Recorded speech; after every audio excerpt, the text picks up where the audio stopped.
ஃப்ரெண்ட்வுட்ஸ் நேயர்களுக்கு வணக்கம். எப்படி இருந்தனா இப்படி ஆயிட்டேன் அப்படின்ற ரேஞ்சுக்கு போயிட்டாரு ஐயா ஓபிஎஸ் அவர்கள்.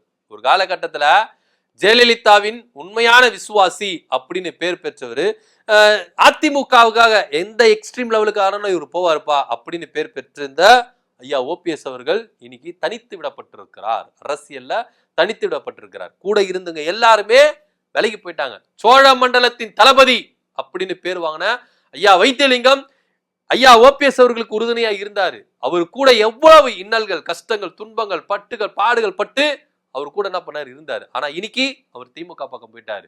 மனோஜ் பாண்டியன் அவரு திமுக பக்கம் போயிட்டாரு. இன்னைக்கு தர்மராஜ், ராஜ்யசபா எம்பி தர்மராஜ் அவரு என்ன பண்ணிட்டாரு, அதிமுக பக்கம் போயிட்டாரு. ஓபிஎஸ் ஐயாவை விட்டுட்டு எல்லாருமே என்ன பண்ணிட்டாங்க, வெளியே போயிட்டாங்க. இன்னைக்கு அவர் தனி மரமா நிக்கிறாரு. ஏன், எதுக்காக அப்படின்னா அது ஐயா ஓபிஎஸ் ஆவலதான். ஏன்னா அதிரடியா ஒரு முடிவு எடுக்க மாட்டேங்கிறாரு. அவரு துணிஞ்சு எதுவுமே பேச மாட்டேங்கிறாரு. ஏன் இப்படி பண்றாரு, ஏன் இப்படி செய்யறாரு அப்படின்ற ஒரு குழப்பம் போயிட்டு இருந்தது. ஆனாலும் இப்போ ஒரு பரபரப்பான அரசியல்ல இப்படி பரபரப்பா ஒரு சூழ்நிலை போயிட்டு இருக்கும் போது அமைச்சர் சேகர் பாபுவும் ஐயா ஓபிஎஸ் அவர்களும் தனிமையா சந்திச்சு 15 நிமிடங்கள் என்ன பண்ணிருக்காங்க, பேச்சுவார்த்தை நடத்திருக்காங்க.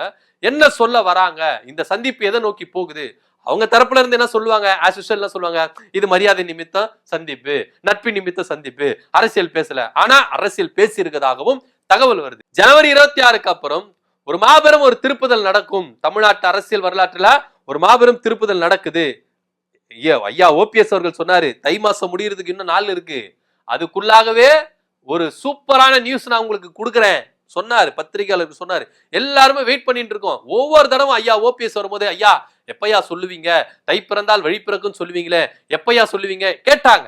அவர் என்ன சொன்னாரு, சிரிச்சுக்கிட்டே, அவர் பொறுமையின் ரூபம். அவர் என்ன சொன்னாரு, இருக்குங்க இன்னும் நாள் இருக்கு, தை முடியறதுக்கு இன்னும் நாள் இருக்கு, கூடிய விரைவில் அறிவிக்கிறேன் அப்படின்னாரு.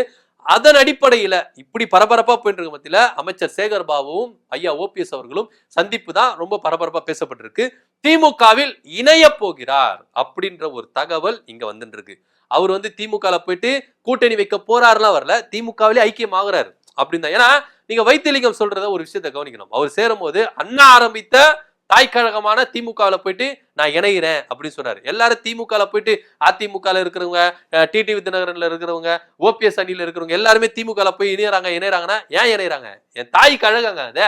அண்ணா ஆரம்பிச்சார்ல திமுக, அண்ணாவை வைத்துதான் எம்ஜிஆர் அண்ணா திமுகன்னு ஒன்று ஆரம்பிச்சாரு. அவரும் திமுக காரர் தான்.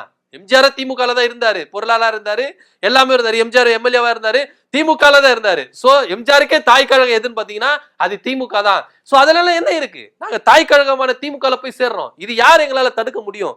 கட்சி மாறுறேன்னு சொன்னீங்கன்னா கட்சியெல்லாம் மாறல, தாய் கழகத்துல இணைகிறேன் அவ்வளவுதான். என்னைக்குன்னா ஒரு நாள், இப்போ உதாரணத்துக்கு ஒரு குடும்பம் இருக்குதுன்னு வச்சுங்களேன், அம்மாவை விட்டுட்டு வீட்டை விட்டுட்டு கோச்சின்னு போற பிள்ளைகள்லாம் என்னைக்குன்னா ஒரு நாள் திரும்பி வந்துதானே ஆகணும் வீட்டுக்கு.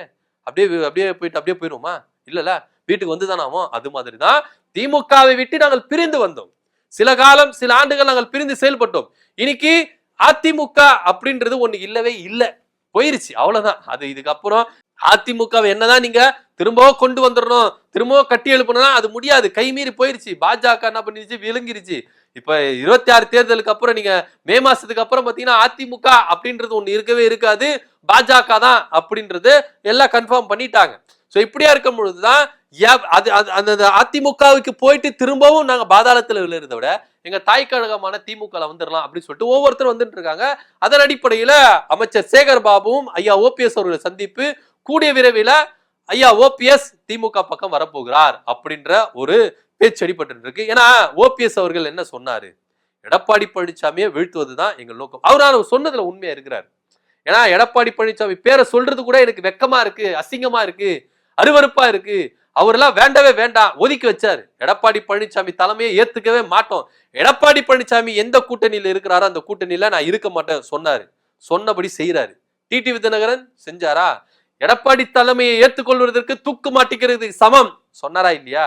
எடப்பாடி பழனிசாமி ஒரு துரோகி, அவரை வீழ்த்துவோம் சொன்னாரா இல்லையா? ஆனா சொல்லிட்டு என்ன பண்ணாரு, அவர் தலைமையை தான் ஏத்துன்னு போயிருக்காரு.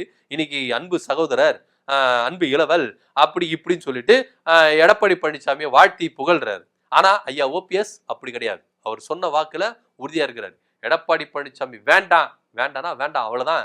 அவர் கட்சியில பாஜக கூடனா இருக்கட்டும், யார் கூடனா இருக்கட்டும், எனக்கு தேவையில்லை அப்படின்னு சொல்லிட்டு உறுதியா இருக்கிறாரு. இந்த சந்திப்பின் மூலமா கூடிய விரைவில், அதாவது 26க்கு அப்புறம், குடியரசு தினத்துக்கு அப்புறம் திமுகவில் ஐயா ஓபிஎஸ் அவர்கள் இணைய போறதாகவும் ஒரு தகவல் பேசப்படுது. இல்ல கட்டி கூட்டணி வைப்பாரு, ஒரு 10 சீட்டோ இல்ல ஒரு 5 சீட்டோ வாங்கி கூட்டணி வைப்பாரு. ஏன்னா ஓபிஎஸ் ஐயா அவர்களுக்கு அதிகாரத்துல இருக்கணும். அதிகாரத்துல இல்லைன்னா இருக்கிறவங்களும் கொஞ்சம் பேர் என்ன பண்ணுவாங்க, விலைக்கு போய் இப்ப ஆல்மோஸ்ட் அவர் விட்டுட்டு என்ன பண்ணாங்க, விலைக்கு ஆரம்பிச்சிட்டாங்க. ஏன்னா ஒரு அதிகாரப்பூர்வமான அறிவிப்பு இல்ல, ஒரு தயக்கம் இருக்குது அவர்கிட்ட.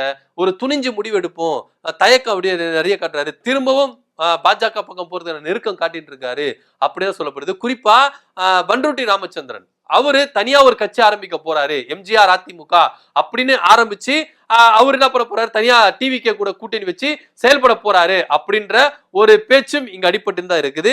ஏன்னா எம்ஜிஆர் அதிமுக அப்படின்ற, நீங்க பண்ருட்டி ராமச்சந்திரன் எடுத்துங்களேன், எம்ஜிஆர் ஆட்சி காலத்துல இருந்து அவர் பயணிச்சிருக்கிறாரு.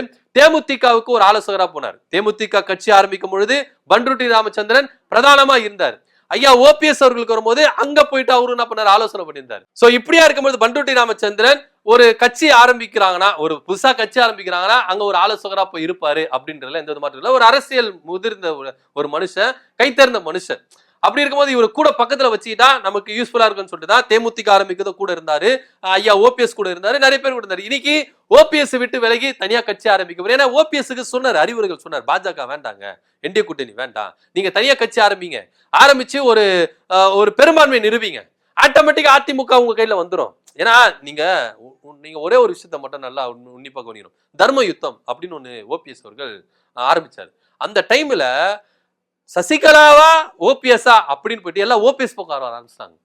அன்னைக்கு இவர் எடுத்த முடிவுல ரொம்ப ஸ்ட்ராங்கா இருந்திருந்தாருன்னா இன்னைக்கு அதிமுக இவர் கையில, இபிஎஸ்ல எங்க இருந்திருப்பாருன்னு தெரியாது, எப்படி போயிருப்பாருன்னு தெரியாது. உண்மையிலேயே தர்ம யுத்தம் ஸ்டார்ட் பண்ண அதே ஸ்டாண்ட்ல ஓபிஎஸ் ஐயா இருந்திருந்தாருன்னா இன்னைக்கு அதிமுக அவர் கையில. ஆனா அதை விட்டுட்டாரு. பாஜகவின் பேச்சை கேட்டு அவங்க பின்னாடி போனதுனால இன்னைக்கு ஐயா ஓபிஎஸ் அவர்கள் எங்க இருக்கிறாரு, என்ன பண்றாரு, இப்படி ஒரு நிலைமைக்கு கொண்டு வந்துட்டாங்க. ஆனா இதுக்கப்புறமும் நீங்க பாஜக பேச்சை கேட்காதீங்க, அது உங்களுக்கு நல்லது இல்லை அப்படின்னு பண்ருட்டி ராமச்சந்திரன் சொல்லி பார்த்தாரு. ஆனா கேட்கிற மாதிரி இல்ல. ஆனா இன்னைக்கு அவர் சொல்லி பார்த்து நான் தனியா கட்சி ஆரம்பிக்கிறேன், எம்ஜிஆர் அதிமுக அப்படின்றது ஒண்ணு ஆரம்பிக்கிறேன், ஆரம்பிச்சு டிவிக்கு கூட கூட்டணி வைக்கிறேன், கூட்டணி வச்சு நான் சீட்டு வாங்கி நான் நிக்கிறேன், ஜெயிக்கிறேன் அப்படின்னு சொல்லிட்டு அவர் ஒரு பக்கம் கிளம்பிட்டாரு, வைத்திலிங்கம் ஒரு பக்கம் கிளம்பிட்டாரு, மனோஜ் பாண்டியன் ஒரு பக்கம் கிளம்பிட்டாரு, இன்னும் பல பேர் கிளம்பிட்டே இருக்கிறாங்க. சோ இந்த சூழ்நிலையில இப்படி எங்க போறதுன்னு தெரியாம நின்று இருந்த ஐயா ஓபிஎஸ் அவர்களை தான் அமைச்சர் சேகர் பாபு சந்திச்சிருக்கிறாரு. கூடிய விரைவில் எல்லாரும் எதிர்பார்க்கிற மாதிரி திமுக பக்கம் போய் சேருவார். ஏன்னா திமுகல இவர் போய் சேர போறது ஒன்னும் அரிதான ஒரு விஷயமும் கிடையாது. ஏன்னா முதலமைச்சர் அவர்களை 4 தடவை சந்திச்சிருக்கிறாரு. அரசியல் நிரந்தர நண்பனும் கிடையாது, எதிரியும் கிடையாது. ஏன் திமுகல போய் சேர்ந்தா என்ன, எடப்பாடி பழனிசாமியை வீழ்த்துவதற்கு நான் எந்த எக்ஸ்ட்ரீம் லெவலுக்கு வேணாலும் போவேன், அதிமுக என் கண்ட்ரோல்ல கொண்டு வரதுக்கு எந்த எக்ஸ்ட்ரீம் லெவலுக்கு வேணாலும் போவேன் அப்படின்னு சொன்னவர் தான் ஐயா ஓபிஎஸ் அவர்கள். சோ இதெல்லாம் கூட்டி கழிச்சு பார்க்கும்போது ஐயா ஓபிஎஸ் அவர்கள் சொன்னது, அமைச்சர் சேகர் பாபுடைய சந்திப்பு, இதெல்லாம் கூட்டி வச்சு பார்க்கும்போது திமுக பக்கம் போகிறதுக்கான வாய்ப்புகள் அதிகமா இருக்கு அப்படின்றத பார்க்க வேண்டிய ஒரு விஷயமா இருக்கு. ஆனா திமுக போனாலும் ஒரு பவர்ஃபுல் மிக்க தலைவரா தான் போவாரு. ஒருவேளை கூட்டணி வைக்கிறதுக்கு வாய்ப்பு இருக்கு. ஏன்னா ஆல்ரெடி அங்க ஃபுல்லா இருக்கு. திமுக இவர் போய் சேர்ந்தாலும் இவருக்கு எப்பேற்பட்ட ஒரு பதவிகள் கொடுக்கப்படும் அப்படின்ற ஒரு கேள்விக்குறி இருக்கு. அதனால கூட்டணி வைப்பாரு.